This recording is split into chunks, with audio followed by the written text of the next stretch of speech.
All right, we're back with another episode of Monday Morning Quarterback. This is number 226. Hard to believe we've done that many of them, but we have been at it a long time.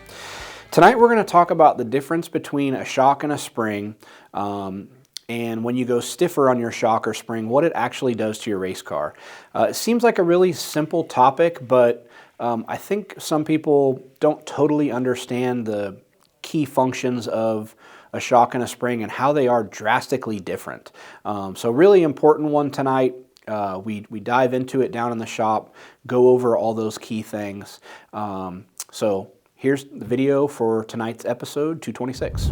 All right, today we're going to talk about the difference between a shock's job and a spring's job, and the difference between stiffer spring rate and stiffer shock rate, because they often get confused. Even though they do completely different things, they'll get confused because both of them will make the car feel stiffer, but they have totally different jobs, and the reaction is different whether you go stiffer on springs versus stiffer on shock. So today we're going to break down the differences so you know when you should have a stiffer shock and when you should have a stiffer spring.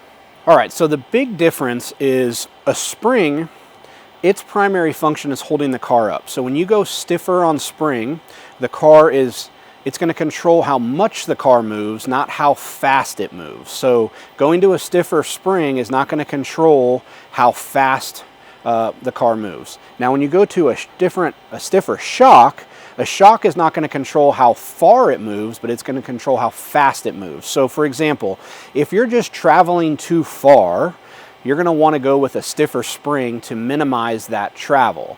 If you feel like it's traveling too fast, you're going to go with a stiffer shock to control that, because the shock is going to control the speed in which the car transitions left to right, forward to back.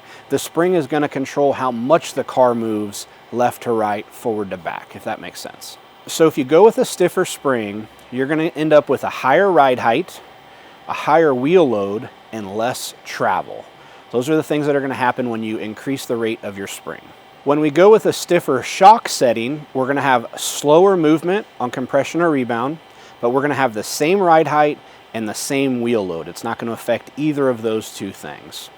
So again, the shock and the spring are doing two totally different jobs. The shock's going to control how fast it moves. The spring's going to control how far it moves. All right, hope you guys picked something up there.